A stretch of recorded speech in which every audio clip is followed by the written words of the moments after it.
Hi folks, and welcome back to NTI's Japan Real Estate Property Investment Podcast. I'm your host, Ziv Nakajima again. It's a pleasure to have you back with us today. Thanks for tuning in. Quick heads up on another new project we've just kicked off. About 30 of our clients are teaming up together in a joint venture with the purpose of purchasing a Japanese guest house in one of Japan's top tourist destinations. So either Kyoto, Osaka, Sapporo, or Fukuoka. We'll consider Tokyo as well, although prices there are a bit too high for comfort normally. Each investor will be buying in for approximately 2 to 3 million Japanese yen, so under 30,000 US dollars in total each. And all profits from the running of the guest house, including any profits from a potential future sale of the business and property assets, will be divided equally between all participating investors, of course. We're also going to be equal share members on this project, so you know we've got skin in the game, just the same as you do. Very excited about this one. I've had some excellent meetings with lawyers and accountants so far to discuss the potential company and capital structure for the project, and we'll soon be releasing the summary of that one to all interested parties. So this is a good time to hit us up if you want in on that particular discussion. All major business decisions will be up for equal vote between all project partners, so completely and fully transparent all along the way.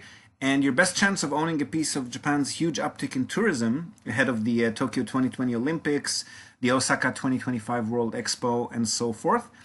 We're still not sure if the guest house will be a typical Japanese guest house or what's known as a share house these days, meaning a place for people like foreign and local students, expats who don't have the credentials yet to rent a normal home in Japan, or just people who want to live in a shared environment for any reason. These types of places normally mean tenants stay for at least a month at a stretch and up to a few years at most. Or alternatively, the other option is a bona fide guest house or traditional Japanese inn or ryokan, which will require actual licensing and zoning compliance, but has the potential to make an even higher profit in total if done right. So that'll depend on the number of participants and the total budget. As mentioned, there are about 30 interested investors at this point in time, so both options are still on the table at this stage. Drop us a line in the comments section or directly via email on info@nippontradings.com. That's info@NIPPON, Nippon Tradings with an S, all one word, .com, and we'll send you all of the information we've got so far, and also add you to the Slack channel where we regularly post updates and do our brainstorming sessions.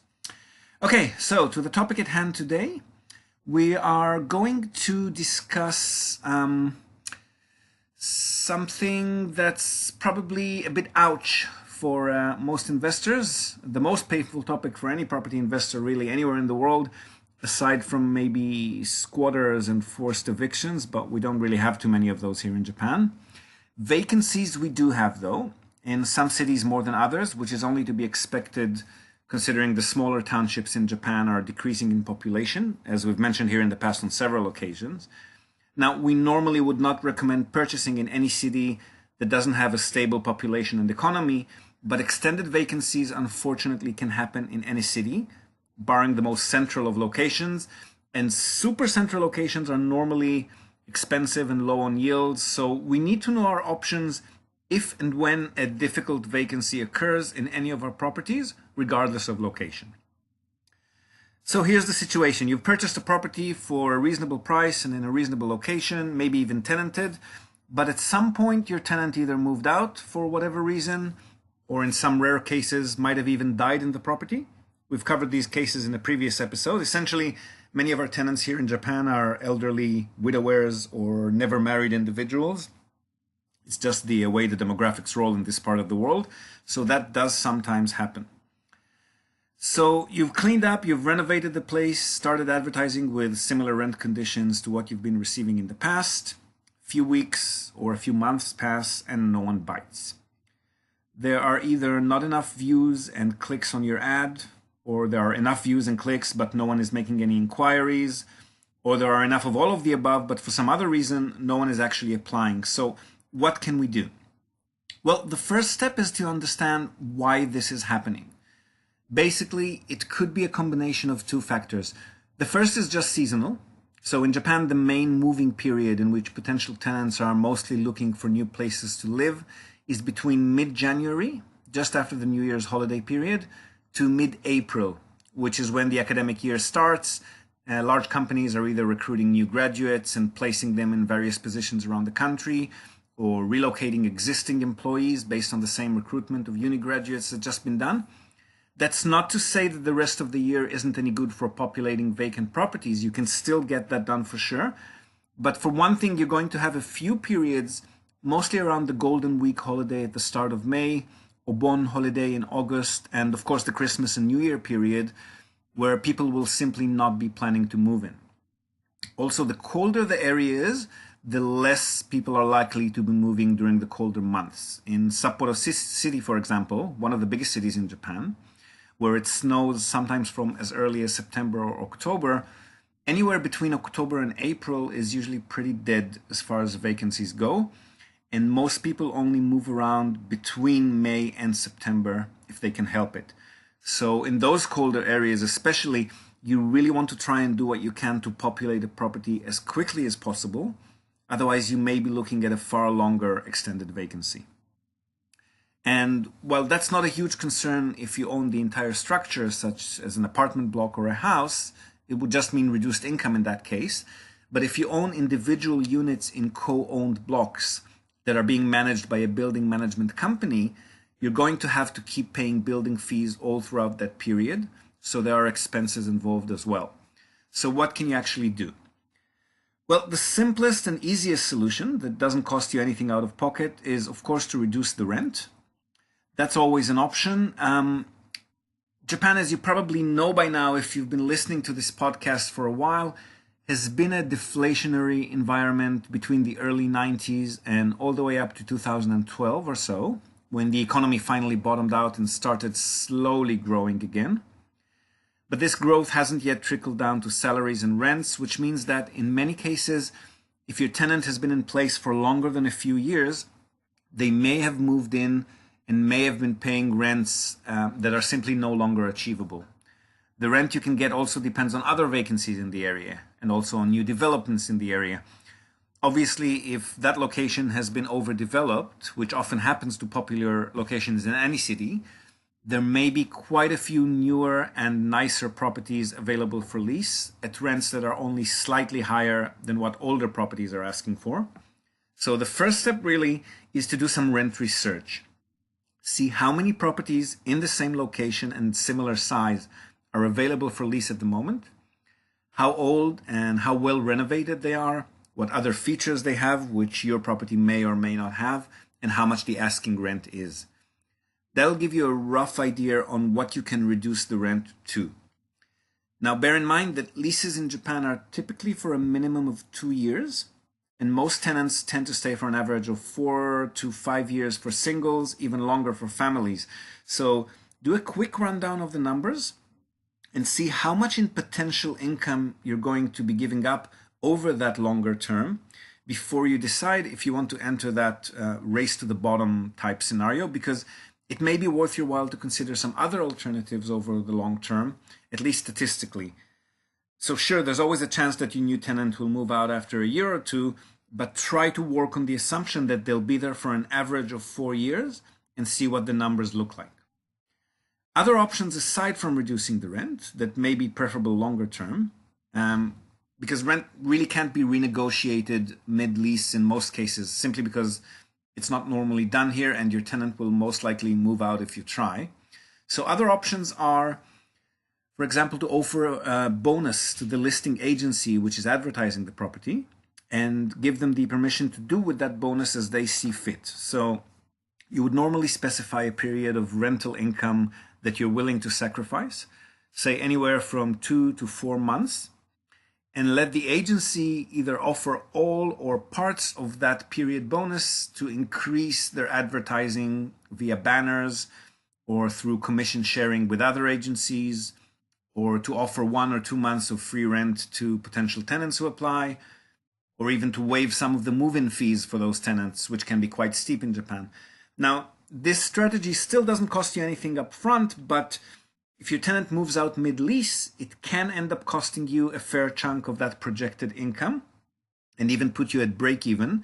in case they end up having some emergency and they move out, say, after 5 or 6 months, which can sometimes happen. So the way to hedge against that risk, if you do choose to go this way, is to set the minimum lease term at 2 years, which is the standard in most cases anyway, and also to put in a clause by which the tenant will be up for an early vacating penalty. Usually 2 months of rent if they move out within the first year, 1 month of rent if they move out within the second year, and so forth. Other options that you have that can help in reducing vacancies will cost you some money up front, but can be very effective. So the first two options would normally cost you about 100,000 Japanese yen, or just under $1,000 out of pocket, give or take. One of them is especially effective for older and smaller properties, which usually don't have a dedicated laundry machine area set up in the property. So no place to put and connect a laundry machine to water, power, drainage. And then you set one of those alcoves up. So some buildings have a laundromat on the ground floor or just across the street. But even in those cases, all tenants would prefer to wash their underwear in the privacy of their own homes, especially single females, which absolutely hate having to do their laundry outside. And if there isn't a laundromat within a minute or two walking distance, this strategy becomes really essential. The other option, which costs about the same, is simply to furnish the apartment. Put in some electric appliances, TV, microwave, cooking oven, or both, some fancy lighting, a wardrobe, a bed, some tables, chairs, throw rug, etc.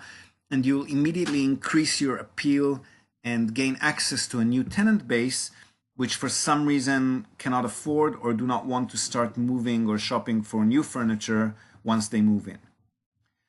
Lastly, and this is really coming into play when you're receiving estimates for renovation and repair after a tenant's moved out, you may consider a more serious renovation. So this can cost anywhere from $1,000 or $2,000 to put in some nicely accented wallpaper or renew a bit of the flooring, and all the way up to $20,000 or $30,000 for the smaller units, and the sky is the limit for the bigger properties. And this includes things like separating the toilet and the bathroom, which normally isn't a feature that's available in properties that were built before 1990 or so. Put in some soundproofing or other insulation and so forth. That will put you on par with the newer builds in the area, so it may even enable you to retain or slightly raise the rent that you've previously been receiving, but most importantly, it'll help you reduce the vacancy period that you're experiencing. Of course, again, you'll need to run some projections, see what you can or want to put up with as far as income reduction is concerned, and then decide on any combination of everything that we've discussed here so far. Or, as is sometimes the case, you may simply choose to sell the property as is and move on. That's always an acceptable course of action if you can get what you paid for it or more, or if you've had a couple of years or more of rental income from it, and especially if you've got something better to invest those funds into. So to summarize, as with most things investment related, there's really no magic bullet out there. It's all a case of your budget allowance, your profit and loss projections, and your individual circumstances. And of course, it does take some trial and error a lot of the time, but there are certainly ways to avoid or at least greatly reduce extended vacancies, which is really the goal of the entire exercise. That's it from us for today, folks. We hope you've enjoyed this episode. Please leave us a comment in the comments section of wherever you may have found it, either regarding this content or if you want to receive more info about our Japanese guesthouse project as it takes shape and form. Do share this podcast with your networks if you think they may find it interesting. And lastly, it would really mean the world to us if you could rate us. Leave us a rating on the iTunes Store, on Spotify, YouTube, or wherever you might have found us. It helps others find us too, which could save them a few bucks on their existing investments or could open up a world of new options for them. And mostly it helps us improve and keep providing you with content that will assist you in making the right investment and business decisions for your own portfolios. Hope to have you with us next time. And until then, from all of us here at NTI, we wish you, as always, happy investing.